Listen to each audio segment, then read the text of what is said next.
સાથે સાથે અહીંયા યાત્રિક ભવનની પણ સુવિધા મંદિર ટ્રસ્ટ દ્વારા કરેલી છે અને મોટું મેદાન છે.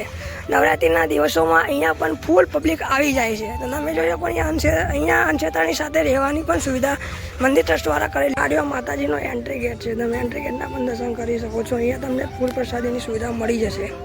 અહીંયાથી દરિયા કિનારે જવાય અને અહીંયા બજાર મસ્ત ભરાય છે. તો માતાજીના દર્શનની સિરીઝ તમને પસંદ આવી હોય તો પસંદ આવે તો વિડીયોને લાઈક કરો, શેર કરો અને સબસ્ક્રાઈબ કરી. ચલો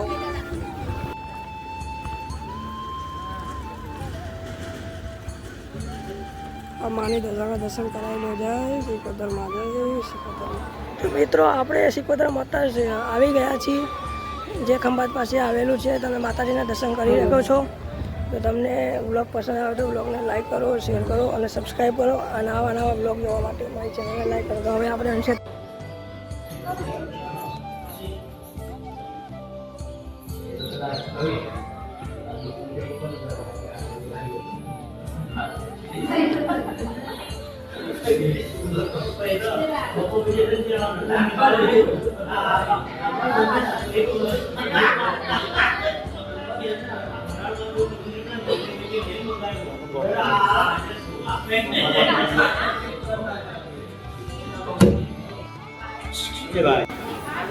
ફોન કરજે, રાખે તો ફોન કરે.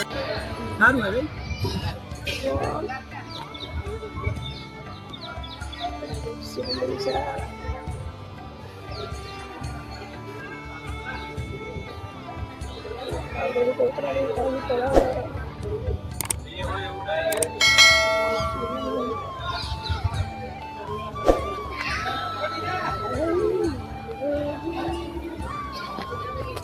તમને જાણીને નવાઈ થશે કે આ જે જગ્યાએ છે સિકોતર માતામાં ઘણા ગુજરાતી પિક્ચરોના શૂટિંગ પણ થયેલા છે. એ લગભગ 10 વર્ષ પહેલાં તમે શૂટિંગ થયેલા છે. અમુક ગીતોના હું ગોતીશના તમને દેખાડીશ. તો અત્યારે હું તમને મસ્ત અહીંયાથી નજારો દેખાડું. અત્યારે લગભગ 3 વાગી રહ્યા છે અને સામે દરિયો છે અને નંદી માળ છે. તો તમને પ્રોપર વ્યૂ દેખાડી છે. તમને નીચે મેં કીધું હતું કે તમને શિવલિંગના દર્શન કરાવીશ. તો અહીંયાથી તમને વ્યૂ દેખાડું. તો અત્યારે જોઈ શકો છો, અત્યારે આ દરિયાનો ભાગ દેખાઈ રહ્યો છે. અને એવું કહેવાય છે કે તમે ખંભાથી સામે તમને કાવી કંબોઈ પણ દેખાય છે. અને આ છે નંદી મહારાજ. નંદી મહારાજને તમને દેખાડી દર્શન કરાવીએ નંદી મહારાજના. અને સાથે સામે ભોળિયાનાથ બેઠા છે, જેને સ્વયં વરુણદેવ અભિષેક કરે છે. ઉપરથી આકાશમાં જ્યારે વરસાદના સિઝન હોય ચોમાસામાં ત્યારે અહીંયાનું વાતાવરણ અલગ જ થઈ જાય છે. અને સામે તમે જો જોઈ શકો છો, અત્યારે અહીંયાથી લગભગ 5 થી 10 કિલોમીટરના અંતર અહીંયાથી રસ્તો કરેલો છે મંદિર ટ્રસ્ટ દ્વારા. ત્યાંથી તમે પહોંચી શકો છો અને ત્યાંથી પણ દરિયાનો નજારો દેખાય છે અત્યારે. અને તમે જોઈ શકો છો જઈ રહ્યા છે કુટુંબી ગલુડા ભાઈ. તો આ નજારો તમને દેખાડવા માટે મેં પિક્ચર શૂટ કર્યો છે. અહીંયાથી સિકોતર માનો પણ સરસ નજારો આવે. તમને આખું દેખાડી દઈએ, સાથે બન્યા રહેજો. એક ક્લિપમાં હું એડ કરી દઈશ. તો અત્યારે મસ્ત અહીંયાથી દેખાઈ રહ્યું છે મંદિર, તમે જોઈ શકો છો. અહીંયાથી સામે આ મા પાર્વતી રૂપ છે અને સામે જ ભોળિયાનાથ બેઠા છે. આ નજારો તમને કેવો પસંદ આવ્યો તો વિડીયોને હવે લાઈક કરી નાખજો. મળીએ છે નવા વિડીયો છું. ભોળાનાથના તમને 12 જ્યોતિર્લિંગના દર્શન કરાવી રહ્યો છું. દર્શન થઈને પાવન થાવ તો ભોળાનાથ અત્યારે ધ્યાન લીનમાં છે. તે પહેલાં સિકોતર માતાજી શરૂઆત કરી. સિકોતર માના દર્શન કરીને ચાલુ કરીએ. તો હવે આપણે આગળ જઈશું. તો હવે માતા શેરપુત્રીના દર્શન કરીએ. શેરપુત્રી બ્રહ્માચાર્ય માતાજી, કાત્યાની માતાજી, કાદમાની માતાજી, ભક્ત માતા ઉમાડા માતાજી, દરેક દેવી દેવતાના અહીંયા મૂર્તિ રૂપે દર્શન છે. તો તમે દર્શન કરીને પાવન થાઓ અને કોમેન્ટમાં જય સિકોતર માતા લખીને આગળ જાઓ. તમને દર્શન કરાવી રહ્યા છીએ. અને સાથે અહીંયા ફરવા માટે કમ્પાઉન્ડ બેન્ડ છે. તમે અહીંયાથી દર્શન કરી શકો છો.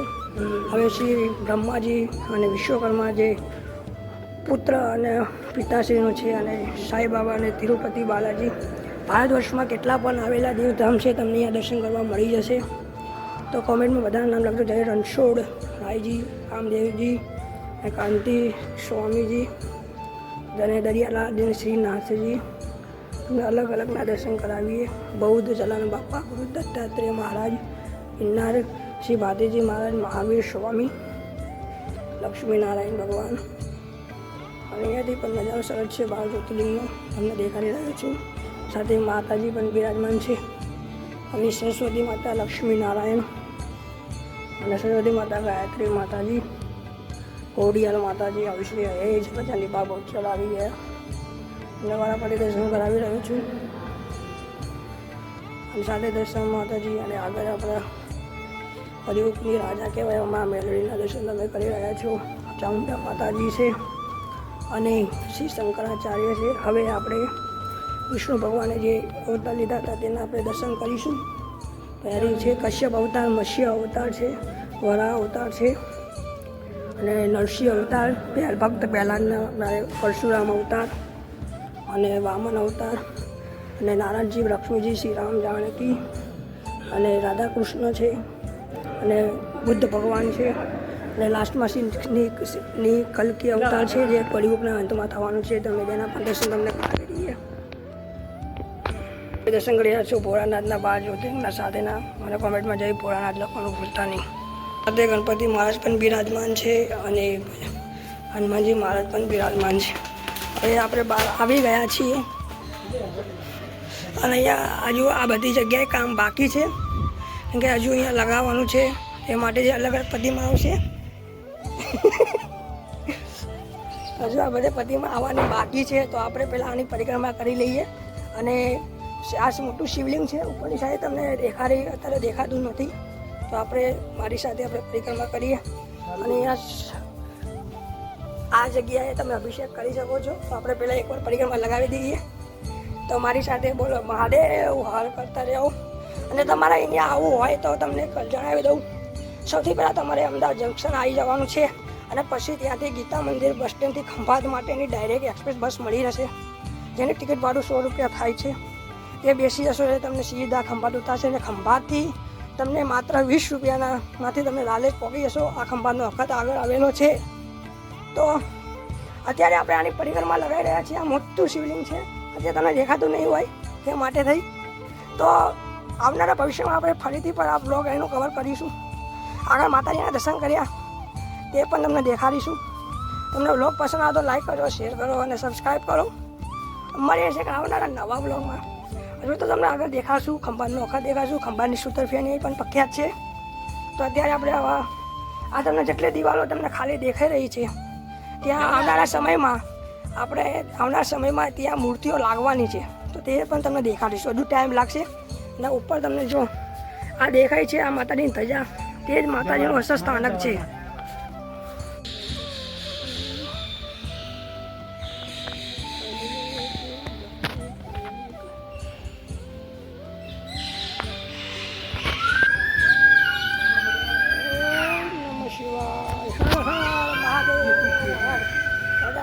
ભોળાનાથના દર્શન કરીને તમે પાવન થાવ. બોલો મહાદેવ હાથ શંભુ શંભુ.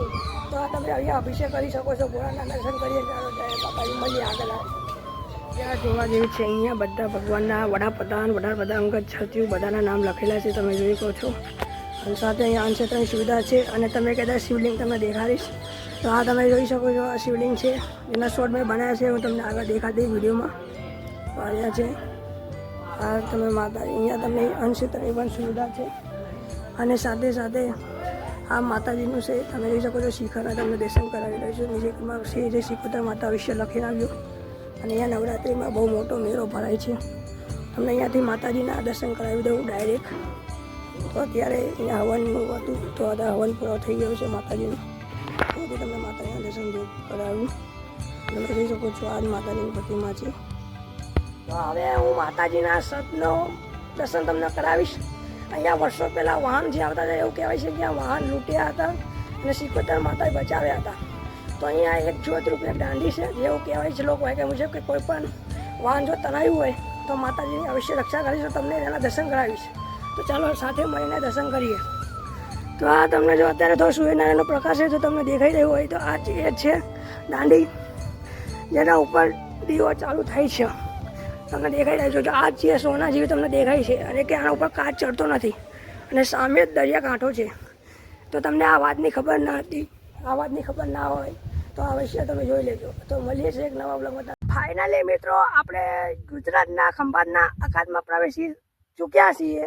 તો તમે જોઈ શકો છો અત્યારનું વાતાવરણ કેવું છે. તમને પાછળ જોયો તમે દરિયાનો ઉપસાર અહીંયાથી પૂરું થઈ જાય છે અને સામે જ માં સિકોતર બેઠી છે. હું તમને ઝૂમ કરીને દેખાડું. તો આ તમે જોઈ શકો છો આ માં સિકોતર છે જેના આપણે દર્શન તમને કરાયા આગળ. અને સાથે સાથે અહીંયા ઊંટની પણ સવારી ચાલે છે. અને તમને ખબર છે કે અત્યારે આપણે આ ઊભા છીએ તમને દેખાડી દઈએ. તો અહીંયાથી કાવી કંબોઈ પણ દેખાય છે. તમને નહીં દેખાતું હોય આપણી પાસે H24-25 અલ્ટ્રા છે નહીં તો તમને ઝૂમ કરીને દેખાઈએ. તો તમને જો આ તમને દેખાઈ રહ્યું છે એ કાવી કંબોઈ છે જ્યાં સ્તંભેશ્વર મહાદેવનું મંદિર છે. હું આજુબાજુમાં હું તમને એક ફોટો લગાવી દઈશ. તો આ હતી ખંભાતના અખાતની સફર. તમને હવે વિડીયો કેવો પસંદ આવ્યો તે આ વિશે જણાવી દેજો. અહીંયાથી આપણું ગુજરાત પૂરું થાય છે અને અહીંયાથી સામેથી ભાવનગર જાય છે. અને એક નવું વસ્તુ તમને જાણવા મળ્યું છે મને કે આવનાર સમયમાં અમદાવાદથી ધાનેરા જવા માટેનો જે હાઈવે નીકળવાનો છે જે આ દરિયાના માર્ગેથી નીકળશે. તો એનો પણ હવે સમયાંતરે વાર લાગશે. તો આ દરિયો છે આ કુદરત છે. અને સાથે મારે એટલું નાનું જણાવવાનું કે અહીંયા મેં વસ્તુ જોયું કે માતાજીના પવિત્ર ચંદરવા જે માંડવાના દરમિયાન લગાવવામાં આવે છે જે અહીંયા એકદમ રજડે છે. હું તમને દેખાડું. તો આ તમે જો આ માતાજીના ચંદરવા એમને મત પડ્યા છે. આ સિકોતરમાંનો જ ચંદરવો છે. તો મારે એટલું જ જણાવવાનું મંદિર ટ્રસ્ટ કે જે પણ લોકોને ગુજરાતભરના જો તમને ચંદરવાની ઇજ્જત ના હોય તો ચંદરવા ખરીદવા નહીં. ના આવે તો એને મૂકી ના દેવાય કેમ કે આમાં બહુ પાપ લાગે. સાથે મંદિર પણ છે ને આપણા હનુમાનજી મહારાજ પણ છે તે માટે થઈ. તો હવે તમને વિડીયો પસંદ આવે તો મજા આવે તો લાઈક કરજો. આ ગુજરાતનો શેરો આવી ગયો છે એવું કહેવાય. આ આપણે ચડી ગયા. સામે માતાજીનું મંદિર છે. તો મળીએ છીએ એક નવા બ્લોગમાં. ત્યાં લગી જય સિકોતરમાં લખી નાખજો અને જય ખંભાત એવું લખી નાખજો. ચાલો મળીએ છીએ. આવજો.